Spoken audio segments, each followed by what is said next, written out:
सर्वमङ्गलमाङ्गल्यं सर्वकल्याणकारकं प्रधानं सर्वधर्माणां दैनं जयितुं शाश्वतं दैनं जयितुं शाश्वतम्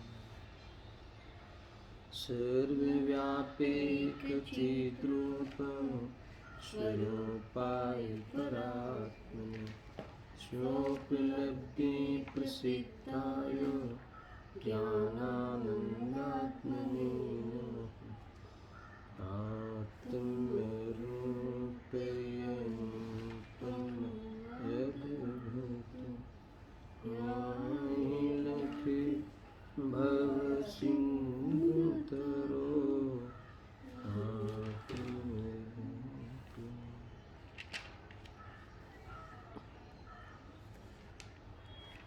प्रवचन सार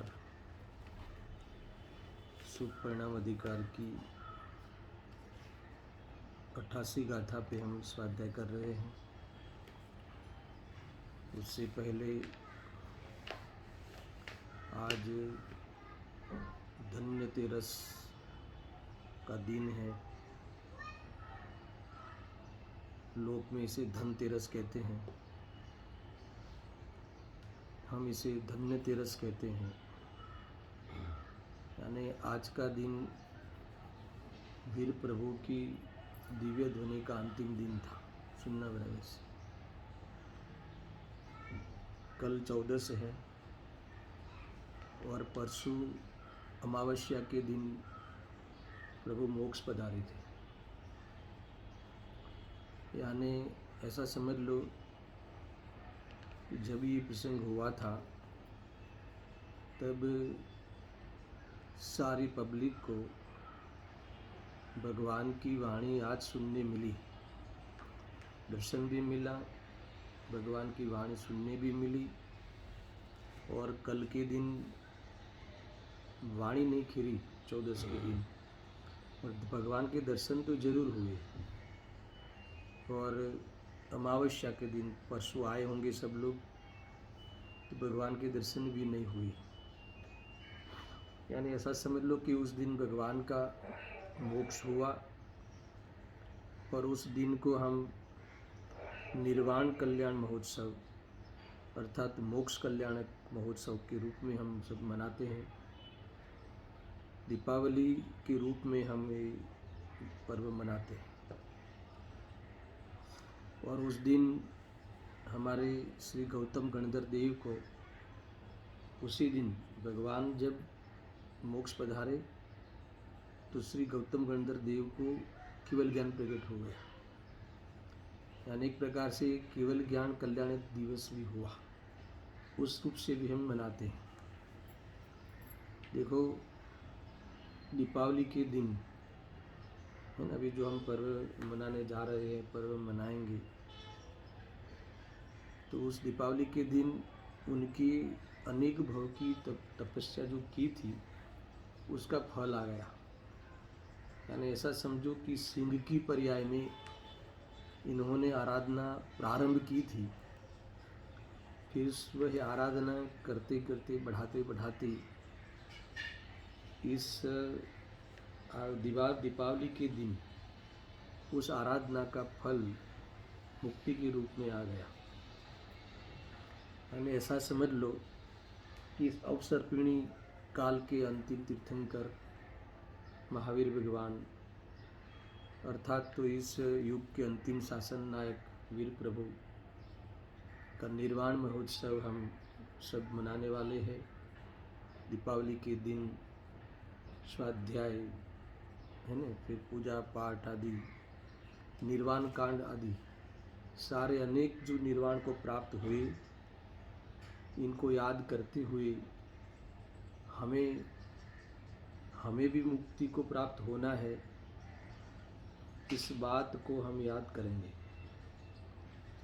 और मैं तो ये कह रहा हूँ कि इस प्रसंग में भगवान के निर्वाण दिन को निमित्त बनाते हुए हम भी मोह के क्षय का प्रारंभ करें, दर्शन मोह का अभाव करें, अपने भगवान आत्मा का दर्शन करके वास्तव में हम भी मोक्ष मार्ग में प्रस्थान करें, उस रूप से हम निर्वाण दिन को मनाएं, है ना, तब मनाया कहलाएगा, ये खास बात है।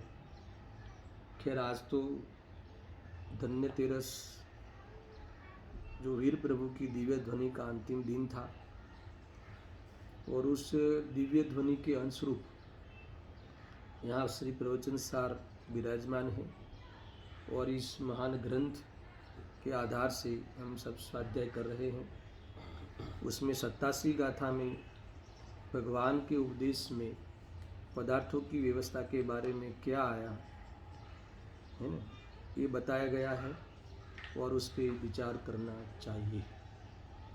यानी स्वाध्याय में भी क्या करना चाहिए, उसकी बात जो भगवान के उपदेश में पदार्थों की जो वस्तु व्यवस्था आई है उसकी पूरी बात, अर्थात तो एक गाथा में उसका जो सार आचार्य देव ने हमें कहा, और ये कहते हैं कि इस पे बहुत गंभीरता से विचार करना चाहिए, इतना कहा।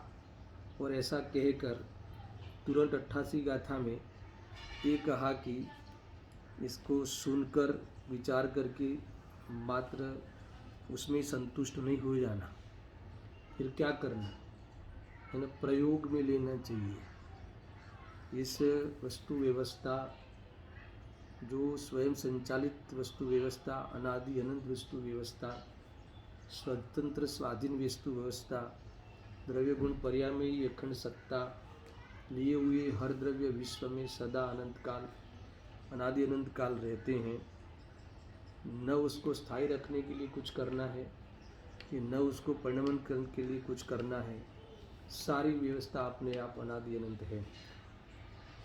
अरे जानकर है ना, वो हमारे जीवन में जो कर्तृत्व का अज्ञान है अथवा किसी से अपना काम कराने की अपेक्षा रूप अज्ञान है, ये सारा अज्ञान मिटाना चाहिए और वास्तव में मोह का अभाव करना चाहिए। कम से कम यहाँ ये बात कल विस्तार से आई थी, 88 गाथा अपने आप बहुत चलाई भी मैंने, टीका आज पढ़ते हैं, सार रूप में तो सारी बातें आ गई है। मूल बात ये आई थी कि सुनकर हमें अपनी आत्मा की रुचि जागरूक करनी चाहिए, अर्थात रुचि का जोर पैदा करना चाहिए, तो तुरंत उसके अंतर मुरतबाद ग्रंथि भेद करके मुक्ति का मार्ग प्रकट होता है। ऐसी बहुत विशेष चर्चाएं हमने कल करी थी, और बस आज आगे पढ़ते हैं। वही 88 गाथा की जो टीका है वो बाकी है। ये बात जब भी मैंने अभी याद कराई ना कि सुनकर जो परिचय करते हैं, है ना, भगवान की वाणी है, सत्य वाणी है, उस पर भरोसा करते हुए फिर युक्ति के द्वारा अपनी बुद्धि में वो बिठाते हुए, और इसके तुरंत बाद रुचि जागृत होती है, अर्थात तो सत्य को का पोषण करना वही रुचि जागृत होना है। वह रुचि के जोर पर कमाल होता है, अंतर्मुहूर्त में ही शुद्धोपयोग को प्राप्त करता हुआ वह मोक्ष मार्ग में प्रस्तुत होता है जीव, ऐसा आचार्य देव ने यहाँ कहा। कल विशेष चर्चा हुई थी, अब मैं टीका में इसी बात को यहाँ विशेष कहा है, आज पढ़ते हैं। देखो, जे पामी जिन उपदेश हण तो राग द्वेष विमोहन, ते जीव पामे अल्प काल सर्व दुख विमोक्षण। मूल बात ये कही है कि तुमने जिनेंद्र भगवान का उपदेश सुनकर अगर राग द्वेष का अभाव करने रूप पुरुषार्थ नहीं किया तो ये सब व्यर्थ है। और इसके लिए मैंने कल युद्ध के मैदान का जो आपको एक उदाहरण दिया था ना, वही बात आचार्य देव ने टीका में यहाँ कही है कि तलवार तुम्हारे हाथ में हो, तलवार चलाना सीख भी लिया हो, पर युद्ध के मैदान में अगर इसको इस्तेमाल नहीं करते हो, है ना, शत्रु के सामने वो उस कला का, है ना, सही उपयोग अर्थात तो उसकी उपयोगिता नहीं करते हो, यूटिलिटी नहीं करते हो, तो ये कहते हैं कि तुम मरोगे। उस शत्रु के द्वारा तुम मरोगे, ऐसा कहा है। इस प्रकार अगर जो तत्व सुनकर समझकर वेदज्ञान रूप प्रज्ञाक्षणी नहीं चलाई, वेदज्ञान रूप प्रवृत्ति नहीं की, तो ये अभेद आत्मा, शरणभूत आत्मा प्राप्त नहीं होगा और तुम अन्य पदार्थों की शरण की कल्पना करते करते है ना निरंतर क्लेश को प्राप्त होंगे। ये बात आचार्य देव ने हमें इशारा में कह दी है। भाव भाषण ये करना है ना, थोड़ी भाषा भले यहाँ तुम्हें थोड़ी वो वाली मिल जाए अलंकारिक, फिर भी भाव भाषण नहीं है। देखो टीका पढ़ता हूँ। इस अति दीर्घ सदा उत्पात में यानी तापमय है ना, तापमय संसार मार्ग में किसी भी प्रकार से जिनेन्द्र देव के इस तीक्ष्ण असी धारा समान उपदेश को प्राप्त करके है ना, जो मोह राग द्वेष पर अति दृढ़ता पूर्वक उसका प्रहार करता है, वही हाथ में तलवार लिए हुए मनुष्य की भांति शीघ्र ही समस्त दुखों से परिमुक्त होता है। आई ना वो बात, तलवार वाली बात समझ में मैं क्या कह रहा हूँ। यानी तलवार तुम्हारे हाथ में हो और शत्रु सामने हो तो तुम्हें रक्षा करना आना चाहिए, है ना। शत्रु को कैसे संहार किया जाए, कैसे रोका जाए, वो तुम्हें प्रयोग में लेना चाहिए। नहीं तो तलवार है मेरे पास, तलवार है मेरे पास, तलवार है ना, उससे कुछ नहीं होगा। यानी मैं गायक हूँ ऐसा कहते रहे, सुनाते रहे, सुनते रहे, ऐसा नहीं। मैं गायक हूँ इसकी श्रद्धान करे, यही मैं हूँ ऐसी है ना, विज्ञान के द्वारा वृत्ति को बदले, खोटी वृत्ति को छोड़े, तो फिर देह में कुछ भी हो जाए तो मोह होगा ही, वो है ही नहीं, वो मेरा है ऐसी मान्यता जब है ही नहीं तो दुखी कैसे हो सकता है। बस यही है, बस टेक्निक यही है, समझ में भाई। देखो मैं फिर से एक एक पंक्ति पढ़ता हूँ, दर्शन ध्यान रखना, ये यही समझने लायक है। जीवन में और कोई भूल जाओ, हिसाब किताब भूल जाओ, उससे कुछ फर्क नहीं पड़ेगा, मगर ये भूल गए, ये विद्या जो है, पहले तो विद्या आनी चाहिए, फिर विद्या साधनी चाहिए।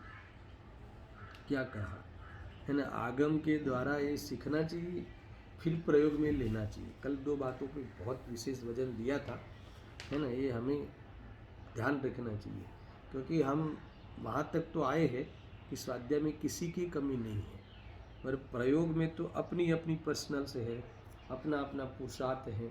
वो अगर प्रयोग में निरंतर हर श्वास में है ना, ये वास्तव में औषधि अगर लेवे, सेवन करे, तो वो वास्तव में भाव मरण को प्राप्त नहीं होता है ना। मेरे सेवन ही नहीं करे तो क्या फ़ायदा है ना, ये बात को हमें समझना चाहिए। देखो मैंने शायद वो 9वें अधिकार में नहीं, 7वें अधिकार में ये बात बहुत कही थी कि कोई डॉक्टर के पास जावे, कोई रोगी निदान करावे, निदान भी सही हो जाए, मगर यहाँ कहते हैं कि दवाई न ले, है ना, डॉक्टर दवाई भी देवे परंतु सेवन न करे तो रोग नहीं मिटेगा।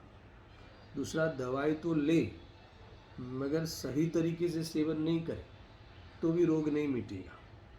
अरे मिटेगा नहीं तो ठीक है, ऊपर से बढ़ेगा।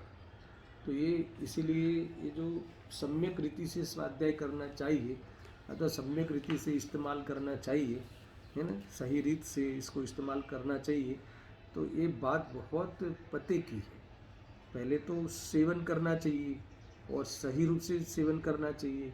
तो बस सेवन करता ही नहीं कि मैं दवाई लेके आया, बस 3 डोज दिए हैं, मगर सेवन करता ही नहीं, तो क्या होगा फिर। और सेवन करने में भी बहुत सावधानी रखनी चाहिए, कब लेनी है कब नहीं लेनी है, खाने के पहले लेनी है कि खाने के बाद लेनी है ना। ऐसे इस प्रकार से ये पुण्य में उपाधि बुद्धि पहले छूटती है ना, फिर पाप छूटता है, फिर पुण्य छूटता है, ये सब होना चाहिए ना। पाप पुण्य में उपाधि बुद्धि पहले छूटती है और फिर पाप परिणाम छूटते हैं, फिर पुण्य परिणाम छूटते हैं।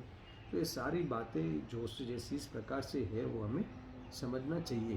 देखो अभी मैं पढ़ता हूँ, इसे पढ़ता हूँ। इस अति दीर्घ सदा उत्पात में यानी तापमय संसार मार्ग में किसी भी प्रकार से जिनेन्द्र देव के किसी भी प्रकार से, यानी चाहे डायरेक्ट समुचरण में बैठे हो तो भगवान की दिव्य ध्वनि सुनकर, यानी पंचम काल में यहाँ हो तो तुम गुरु के मुख से सुनकर, गुरु उपलब्ध नहीं हो तो जिनवाणी पढ़कर, कहीं किसी भी प्रकार से, ऐसा इसका अर्थ ये है। कोई भी मतलब देखो, देशना ऐसा है ना कि कभी कभी हमारे दिमाग में ये गलत फहमी है कि देशना लब्धि मात्र सुनने तक सीमित हो, ऐसा नहीं है। पढ़कर भी समझे तो वो भी देशना लब्धि ही है। यानी पहले के ज़माने में, यानी पहले शुरू में तो ये शास्त्र की पद्धति नहीं थी, लोगों की मेमोरी इतनी थी तो सुनकर ही कर लेते थे। मेरे जैसे सुनना, अरे लिखना, फिर पढ़ना, वो तो 2000 वर्ष पूर्व की ही प्रक्रिया है ना।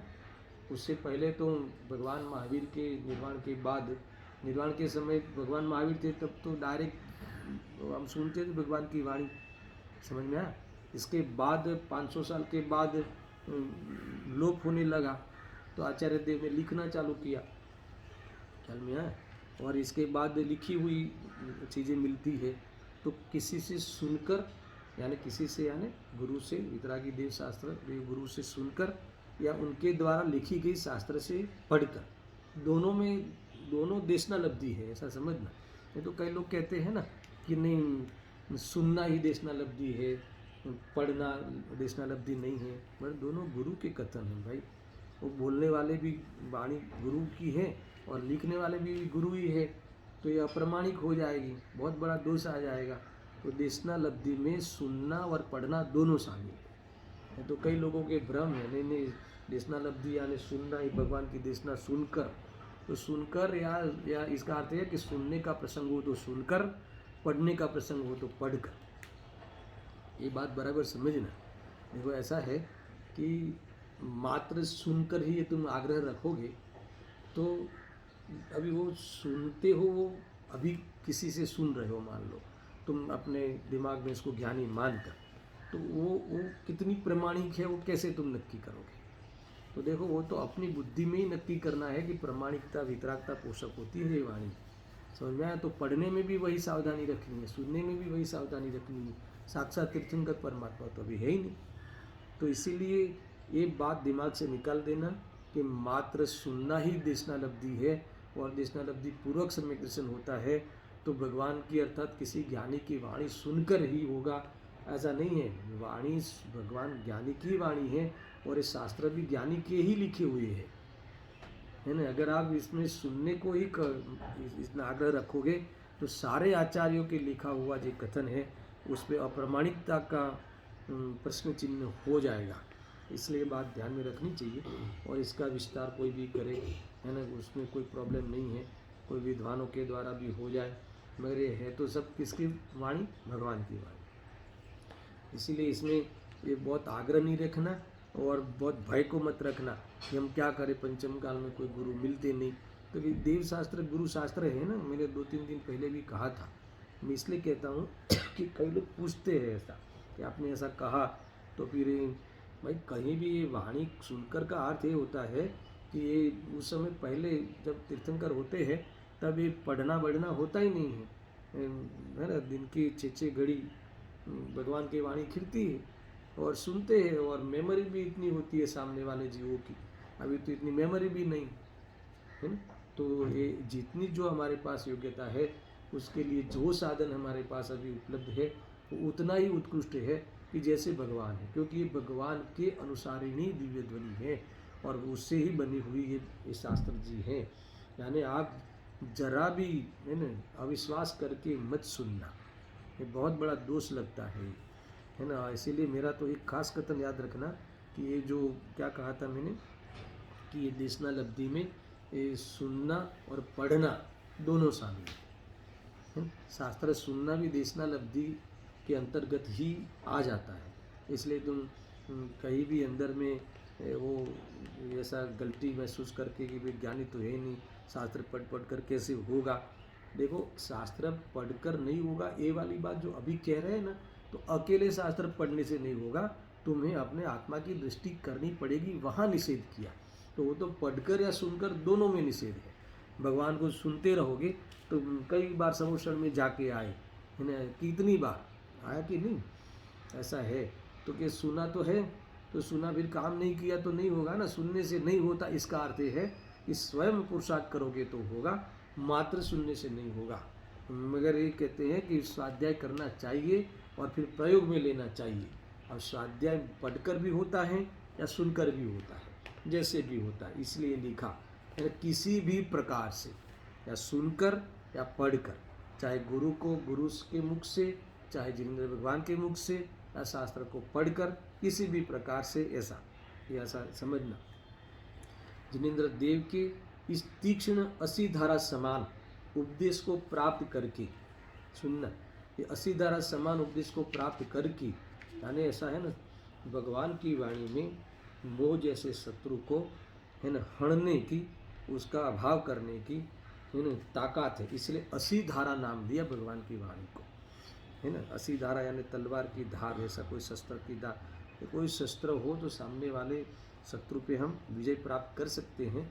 इसी प्रकार ये तीक्ष्ण 80 धारा समान उपदेश को प्राप्त करके जो मोहराग द्वेष पर अति दृढ़तापूर्वक उसका प्रहार करता है, इसका अर्थ क्या है कि प्रहार करना है, इसका अच्छी तरह से समझकर आत्मा का आश्रय लेके वो उसको नष्ट करता है, ऐसा ये समझना। प्रहार करने का अर्थ ये है, प्रहार करना अर्थ का ये है कि मोह में फंसता नहीं, अभी भ्रम रहता नहीं। जब सत्यवाद को स्वीकार कर ली तो भ्रम रहता नहीं, इसका अर्थ है कि प्रहार करना।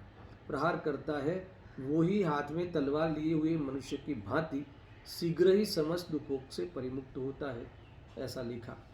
और देखो साथ में ऐसी बात जोड़ते हैं, अन्य कोई व्यापार, प्रयत्न, क्रिया समस्त दुखों से परिमुक्त नहीं करता, इतना मतलब सम्यक एकांत है। अन्य कोई प्रक्रिया, एकमात्र भगवान की उपदेश सुनकर, है ना, उस अनुसार हमारे वेद ज्ञान की प्रज्ञा छिनी आदि के कहने वाले, यानी बराबर योग्य जगह पे पटक कर यानी भेद ज्ञान करके हमें बस इस हमारे मोह को हावी नहीं होने देना है।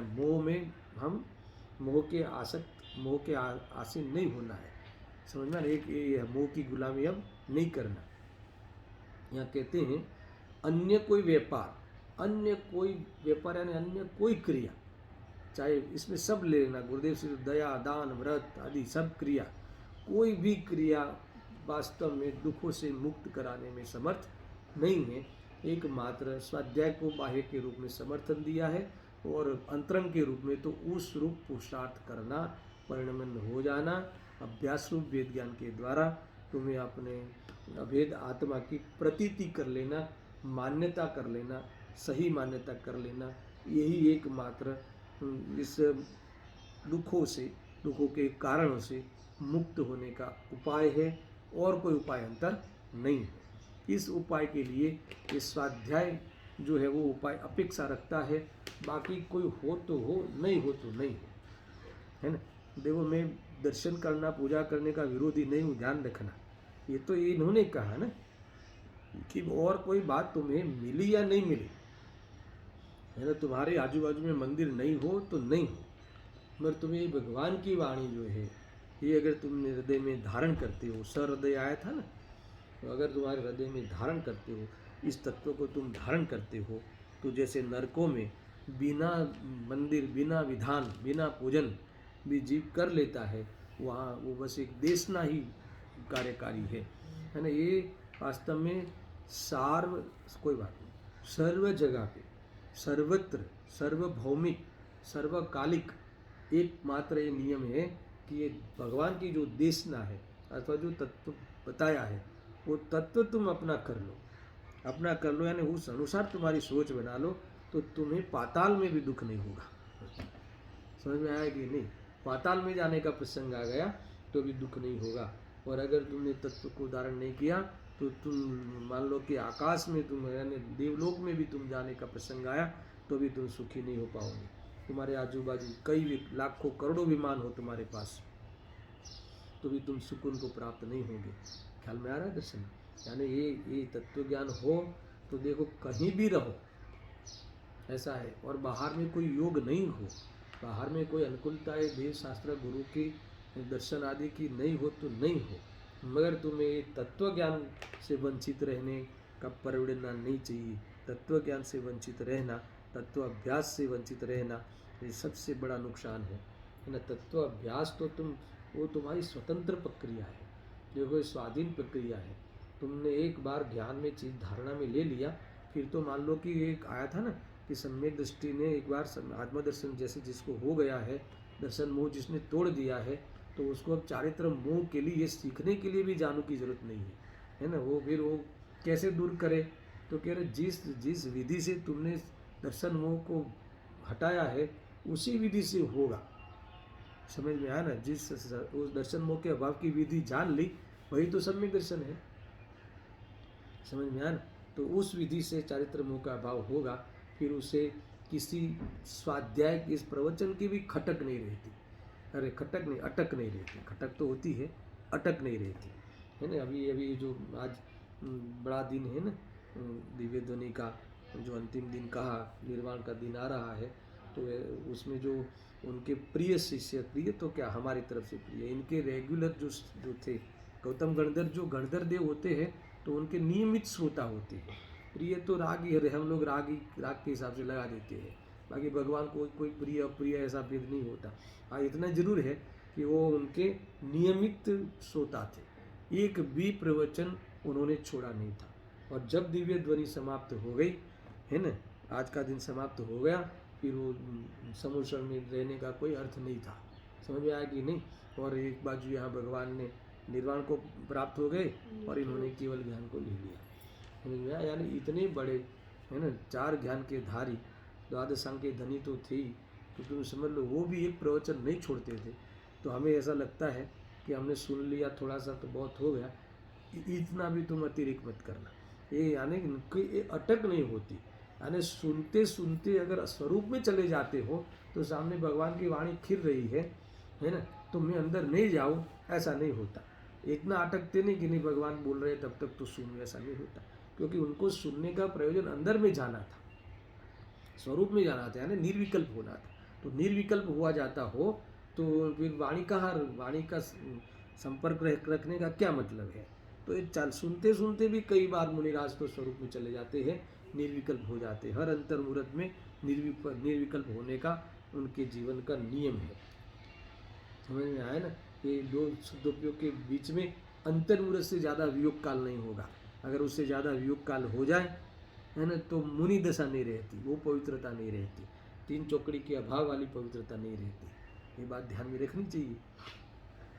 देखो कितनी कितनी बातें आती हैं, देखो कहाँ से आई बात है। हाँ, यहाँ कहते हैं कि जैसे मनुष्य के हाथ में तीक्ष्ण तलवार, हाँ ये बातें हैं, अन्य कोई व्यापार प्रयत्न समस्त दुखों के परिमुक्त नहीं करता। वहीं से बातें आई ना सारी, यानी यही एकमात्र व्यापार कौन सा, वेद ज्ञान। ये जो भगवान की वाणी जो सुनी, जो असी धारा के समान उपदेश को प्राप्त करके है ना, बस ऐसा चढ़ाई करता है, यानी मोह को जीत लेता है, मोह को हावी नहीं होने देता। ख्याल में आया ना, ये मूल बात है। ऐसा है, अरे जब तुम्हें ऐसा लगे कि अग्नि में हाथ डालने से जलता है, तो फिर अग्नि में हाथ डालने से बचेगा कि नहीं बचेगा। बस इतना ही तो है कि जब एक द्रव्य दूसरे द्रव्य का कर ही नहीं सकता, और मैं अपना मानता हूँ, कर्ता मानता हूँ, और इससे मुझे बहुत आकुलताएं होती है, तो कर्ता मानना छोड़ देना, इसमें वास्तव में किसको पूछना जाना है। समझ में आया ना, किसको पूछ के कुछ होता नहीं, पूछ के धर्म होता नहीं, सुन कर होता नहीं, समझ कर प्रतीति करने से होता है, मात्र सुनने से नहीं होता। ध्यान रखना, ऐसा है। आगे सुनो, है ना? अन्य व्यापार क्रिया समस्त दुखों से परिमुक्त नहीं करता। जैसे मनुष्य के हाथ में तीक्ष्ण तलवार होने पर भी वह शत्रुओं पर अत्यंत वेग से उसका प्रहार करे, है ना, तभी वह शत्रु संबंधी दुख से मुक्त होता है, अन्यथा नहीं।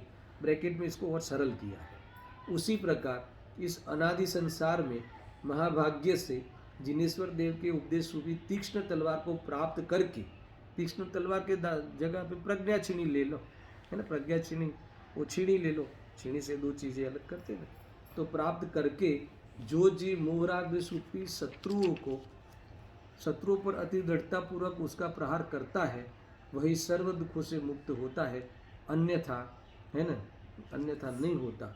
मूड बात सुनना। अभी टीका समाप्त हुई, एक अंतिम पंक्ति में पढ़कर निवासी गाथा लेता हूँ। यहाँ ये कहते हैं कि प्रज्ञा क्षीणी, तुम्हें तुम्हारे ये भगवान की वाणी सुनकर तुम्हारे ज्ञान में इसे सजोकर तुम्हारे ज्ञान में धारणा में उसको निर्णय करके ऐसा लेना है।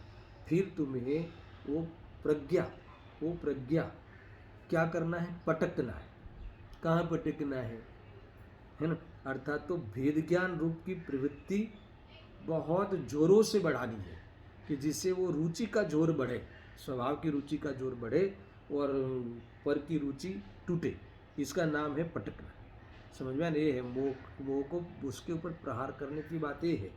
कितना भी विकल्प आवे उदय में, तो उस विकल्प के सामने हमारा वेद ज्ञान जागृति हमेशा रखना चाहिए।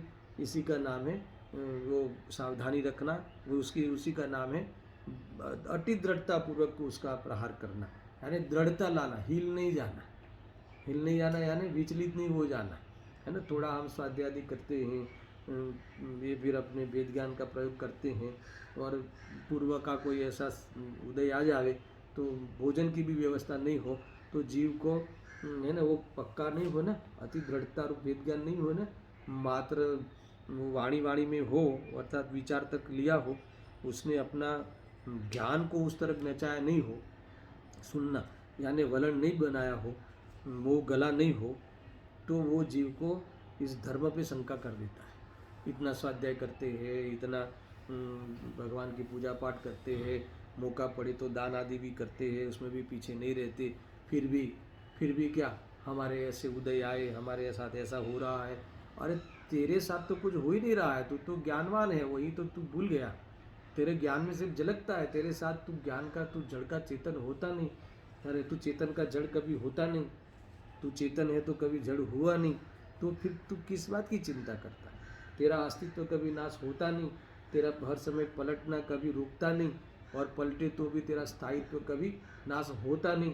तो एक बार तेरे द्रव्य गुण पर्याय में ही सत्ता में कोई खामी हो तो बता दे, है ना। तो क्या तेरे संयोग में किस पदार्थ का किसी भी प्रकार का परिणमन उस अनुसार हुआ, अपने अपने द्रव्य के अनुसार, तो तेरी चाहत कुछ और थी कि यहाँ आना ही चाहिए, यहाँ मिलना ही चाहिए, ये ऑर्डर यहाँ ही आना चाहिए, ये रुपये यहाँ ही आना चाहिए, तो ये तो तेरी उस पदार्थ की पर्याय के बारे में गलत फहमी थी। आया ख्याल में?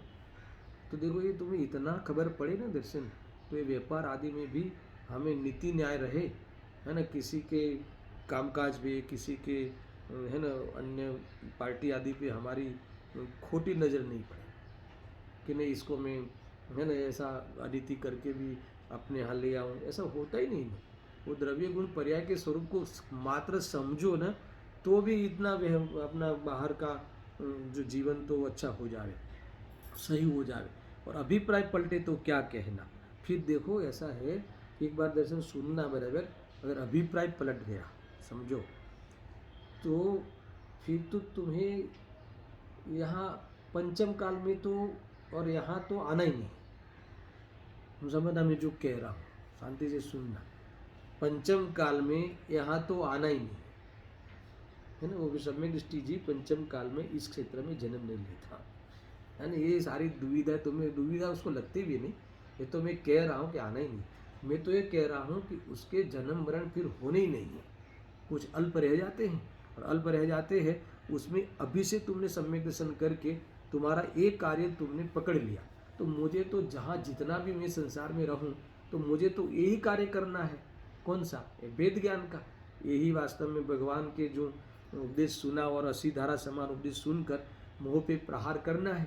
फिर चारित्र मोह रह जाता तो उसी में वेद ज्ञान करने रूपी मेरा तो उपाय वही है, और ये उपाय इतना स्वाधीन है, उसमें मुझे मोह में ही कुछ नहीं करना है। वेद ज्ञान करते हुए मुझे अपने स्वरूप को, है ना, अपने स्वरूप को ही वास्तव में देखना है, अपने स्वरूप का ही आश्रय लेने का अर्थ ही उसी में लीन रहना, निर्विकल्प रहना है। मुझे बताओ कि ये बहुत बड़ी बात है। मैंने कल मुझे बहुत विचार चले कि भाई अगर जो हमें इस जिनवाणी के आधार से हमने अपना सोच कर लिया और हमारा जीवन में आत्मदर्शन होता है, तो फिर हमारा तो ध्येय वो हो गया है ना। हमारा तो वैसे मोह का अभाव करना जो दुख के कारण तो वही है। तो अब जो चारित्र मोह रह गया तो उसमें भी क्या करना है, आवे तो हमें सावधानी, उदय में आवे तो ये और मैं वो क्या है और मैं क्या हूँ, ये तो हमें अभी बोलना भी नहीं है, विचारना भी नहीं है, अनुभव ही करना है कि भिन्न है। तो भिन्न है इसका अर्थ क्या कि उससे मुझे कोई फर्क ही नहीं पड़ता, निश्चित रहना है। तो तुम्हारे वहाँ उपयोग में विकल्प फिर आते नहीं, तो उपयोग निर्विकल्प होता है, बार बार निर्विकल्प होता है।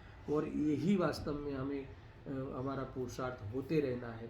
तो ये करने के लिए मुझे कहाँ भी सहयोग में जाना पड़े तो उससे क्या फर्क पड़ जावे, है ना। मान लो कि कोई दुकान में जाना पड़े तो भी मुझे वेद ज्ञान से रहना है, मुझे स्वर्ग में जाना पड़े तो भी मुझे तो वेद ज्ञान से रहना है। तो फिर मुझे बताओ कि हमें फिर कोई भी चीज़ की अपेक्षा ही नहीं रही। कितना अद्भुत मार्ग है ना, ये यहाँ ये कहते हैं। तो देखो इस प्रकार से दुखों से मुक्ति हो जाती है। अन्यथा, है ना, यहाँ कहते हैं अन्यथा नहीं और कोई उपाय नहीं है। और किसी भी प्रकार का व्यापार यानी किसी भी प्रकार की क्रियाएं बाहर की या किसी भी प्रकार के मंद परिणाम कितना भी कर लो, दया कर लो, दान कर लो, है ना, 4 हाथ 2 हाथ देख के जमीन चलो और बचाते जाओ। देखो ये मैं नहीं कह रहा था कि मारते जाओ, मैं तो ये कहता हूँ कि तू बचा भी नहीं सकता और मार भी नहीं सकता, ये लाइन खुलनी चाहिए, है ना। और बचाने का और मारने का भाव वो दोनों में हुई नहीं, वहीं से लाइन खुलनी चाहिए, है ना। वहाँ से स्वरूप में जाने की लाइन खुलती है। देखो ये जब तक तुम्हारा स्वरूप में नहीं लीन होते हो तो बाह्य का जीवन तो चरणान योग के अनुसार ही होगा, इसमें कोई बड़ी बात नहीं है। और उसमें तो एक बार सीख लेना है, बार बार उसमें सीखना नहीं है, कैसे चलना, कैसे उठना, कैसे बैठना, है ना। वो तो जीव राशि कहाँ कहाँ फैली हुई है, तो हर जगह जीव राशि फैली हुई है। कौन से है ना चीज़ों में, खाने के व्यंजनों में कहाँ कहाँ जीव होते हैं, वो जीव स्थान देख के हमें ये अपने विवेक करना है। तो वो तो बस पढ़ लिया, सुन लिया, सीमित कर लिया, समझ में आया ना। तो फिर क्या है, जो जो प्रासुक शुद्ध चीज़ें 8-10 है उसमें तुमने मर्यादा कर ली, फिर वहाँ कहाँ इतना देखना है, समझ में आया ना। हमें तो सुधा को जीतना है, हमें तो उस राग को जीतना है, हमें तो राग में प्रहार करना है, हमें तो स्वरूप में रह के, है ना, वास्तव में आगे बढ़ना है। तो ये बात हमें ध्यान में रखनी चाहिए। इसलिए टूंक में ये गाथा में तो इतना ही कहा कि तुम्हें भगवान की वाणी सुनकर क्या करना चाहिए, पुरुषार्थ करना चाहिए, प्रयोग में आना चाहिए, सुनना बराबर से प्रयोग में वर्तना चाहिए। इसीलिए आचार्य देव कहते हैं कि संपूर्ण आरंभ से, आरंभ यानी आप प्रयत्न लिया, संपूर्ण प्रयत्न पूर्वक मोह का क्षय करने के लिए मैं पुरुषार्थ का आश्रय ग्रहण करता हूँ। यहाँ उत्तम पुरुष में बात की व्याकरण की भाषा में, तो मैं इनको ऐसा कहते आए अभी तक कि इसीलिए संपूर्ण पूरा प्रयत्न, आगे कहा ना, अति दृढ़ता पूर्वक तुम्हें मोह क्षय करने के लिए पुरुषार्थ करना चाहिए, है ना। फिर लास्ट में अपने पे लिया।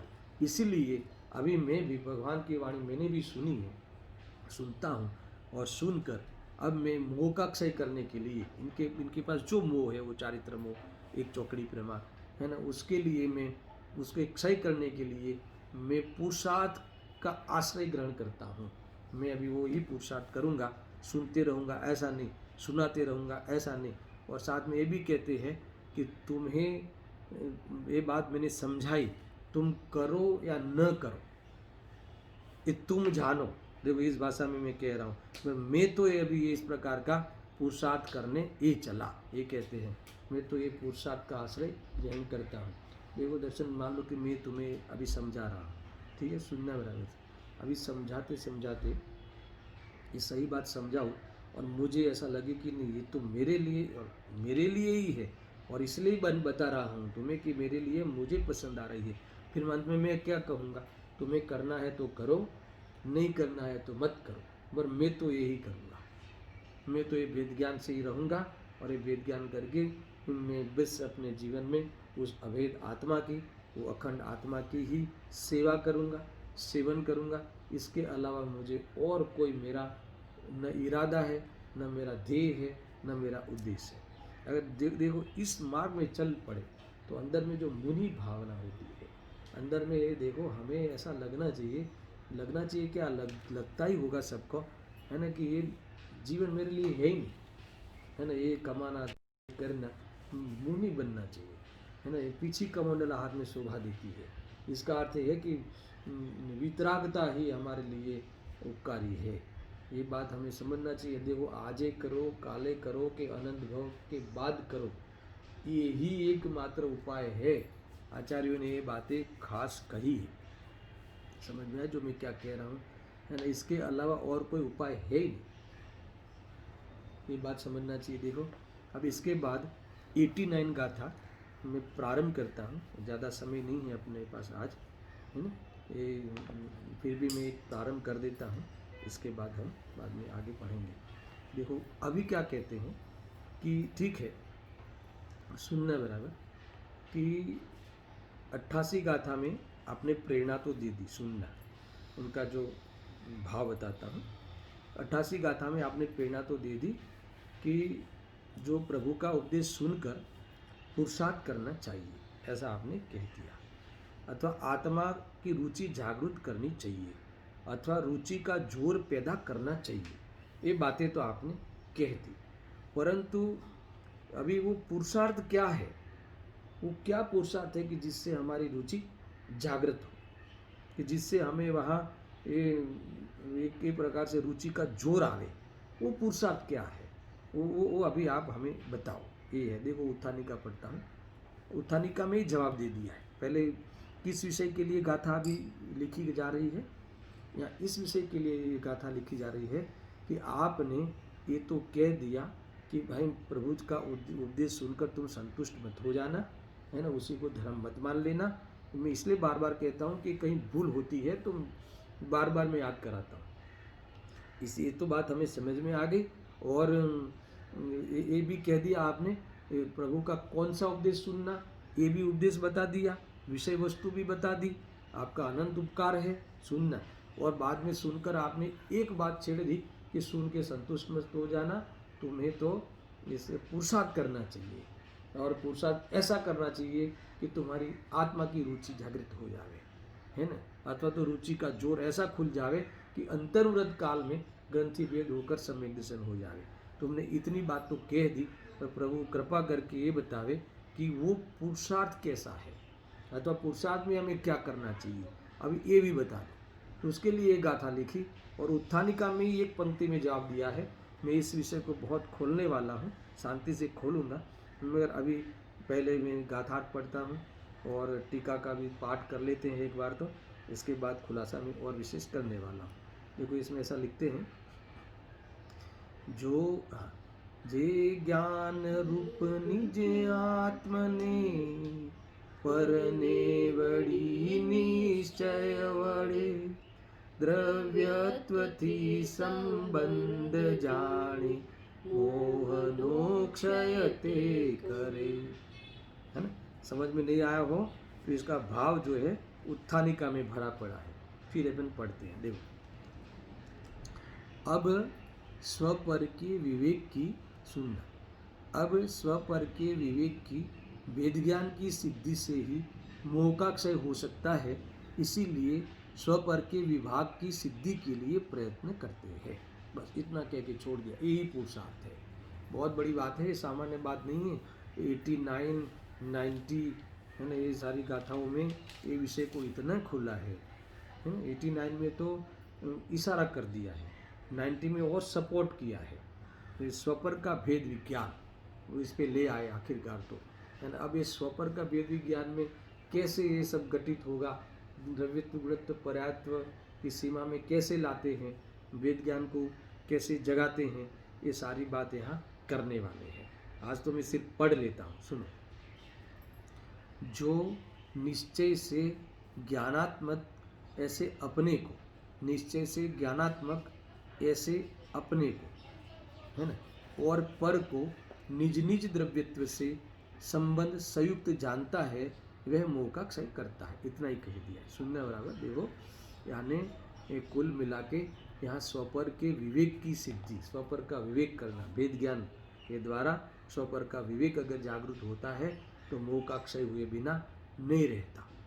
साथ में मुझे ये बात अभी याद आ रही है कि कभी कभी ये पुरुषार्थ करने की बात आवे तो जीव एक अपेक्षा रखता है गुरुदेव के प्रवचन में ये बात कई बार आती है कि अभी कोई क्रिया की बात करेंगे, है ना, कोई व्रत आदि की बात करेंगे पुरुषार्थ में, तो यहाँ न कोई क्रियाकांड की बात की है और कुछ भी नहीं लिया, एकमात्र स्वपर का वेद ज्ञान करना चाहिए, ये बात को यहाँ ली है। मैं टीका पढ़ लेता हूँ, है ना। अच्छा, गाथा फिर से पढ़ लेते हैं। जो निश्चय से ज्ञानात्मक ऐसे अपने को, ज्ञानात्मक अपने को यानी भगवान आत्मा को, और पर को इसमें क्या लिखा, निज निज द्रव्यत्व से संबंध संयुक्त जानता है। अब निज निज द्रव्यत्व से यानी स्वयं को और पर को अपने अपने द्रव्य गुण पर्याय से अथवा अपने अपने द्रव्यत्व गुणत्व पर्यायत्व से संयुक्त जानता है। समझ में आया? यानी अपने द्रव्य गुण पर्याय को पर के द्रव्य गुण पर्याय से भिन्न जानता है, बस इतना ही कह दिया यहाँ, है ना। तो वह मोह का क्षय करता ही करता है। समझ में आया? ये लिखा ना, निज निज द्रव्यत्व से, अपने को और पर को निज निज द्रव्यत्व से। निज निज द्रव्यत्व से यानी पर को निज मानना ऐसा नहीं, अपने को और पर को सबको अपने अपने द्रव्यत्व से, अपने अपने द्रव्यत्व से। ख्याल में है ना। देखो मैं अभी आपको यहाँ कहूँ कि सब लोग अपने अपने शास्त्र खोलो, सुनना, सब लोग अपनी अपनी पुस्तक खोलो। तो इसका अर्थ क्या है, तुम्हें अपनी खोलनी है पुस्तक, तुम्हें अपनी पुस्तक खोलनी है, मुझे अपनी खोलनी है, ऐसा अर्थ होगा। अपनी अपनी पुस्तक खोलो इसका अर्थ ये नहीं है कि तुम मेरी पुस्तक खोलो। समझ में आया ना, ये भाव है इसमें। यानी निज निज द्रव्यत्व से संबंध, स्व और पर निज निज द्रव्यत्व से संयुक्त, अपने अपने द्रव्यत्व से, अपने अपने गुण से, अपने अपने पर्याय से क्या है, संयुक्त है। उससे ही वास्तव में संबंध है, एक दूसरे से संबंध नहीं है। मेरे द्रव्य गुण पर्याय का तुम्हारे द्रव्य गुण पर्याय से कोई संबंध नहीं है। अगर ऐसा जानता है, ये आगे तो प्रूव करने वाले, ऐसा जानता है तो वह मोह का क्षय करता ही करता है। इसकी टीका और इसका विस्तार मैं अभी अगले हफ्ते लूँगा। ये बात में आज एक सूचना ये है कि आज जो धन्यतेरस है और एक हफ्ते के बाद शनिवार 21 तारीख है, 21 तारीख को हम पुनः इस विषय को लेके वापस हम मिलेंगे। एक हफ्ता हम लोग यात्रा में हैं, तो एक हफ्ता भी प्रवचन में गैप है, प्रवचन नहीं होने वाले हैं। 21 तारीख शनिवार को पुनः 89 वाली गाथा, है ना, और बाद में जो हम सब ने अपने अपने सामर्थ्य के अनुसार दीपावली मनाई होगी, तो इस दीपावली की भी चर्चा उस समय करेंगे और बाद में 89 गाथा विस्तार से चलेगी। कुल मिला के इस भगवान के निर्वाण महोत्सव को हम सब बहुत अच्छे से मनाएं, उसकी शुभकामनाएं हैं। अच्छे से का अर्थ ये है कि उनके कहे हुए उपदेश को सुनकर, है ना, चाहे पूजा चाहे भक्ति जो भी माध्यम बनाओ, है ना, हम उसमें वेद ज्ञान का ही पोषण करें, इसमें अपने सत्य का ही वर्णन बढ़ावे, है ना, उसी निष्कर्ष को ही पोसे। इस प्रकार से हम वास्तव में अपने मोह को तोड़ देते हैं, भ्रम को तोड़ देते हैं, तो हम मुक्ति के मार्ग में वह प्रस्तुत होकर उनके भगवान के निर्वाण महोत्सव को वास्तव में सही मनाया तब ही कहलाएगा। इससे पहले मात्र यात्रा कर आए, मात्र पूजन कर आए, तो उससे कुछ होना नहीं है। तो ये जहाँ भी जो भी, चाहे यात्रा करो चाहे दर्शन पूजन करो और उसके माध्यम से स्वाध्याय करो, तो ये वेद ज्ञान का पोषण वाला पोषण गौण नहीं होना चाहिए। इतनी प्रेरणा देते हुए मैं आज का स्वाध्याय समाप्त करता हूँ। 89 गाथा आप पढ़ लेना। अगले मतलब शनिवार 21 तारीख को हम पुनः इस गाथा को लेके मिलते हैं। सहजानंदी शुद्ध स्वरूप अविनाशी आत्मस्वरूप, सहजानंदी शुद्ध स्वरूप अविनाशी आत्मस्वरूप, सहजानंदी शुद्ध स्वरूप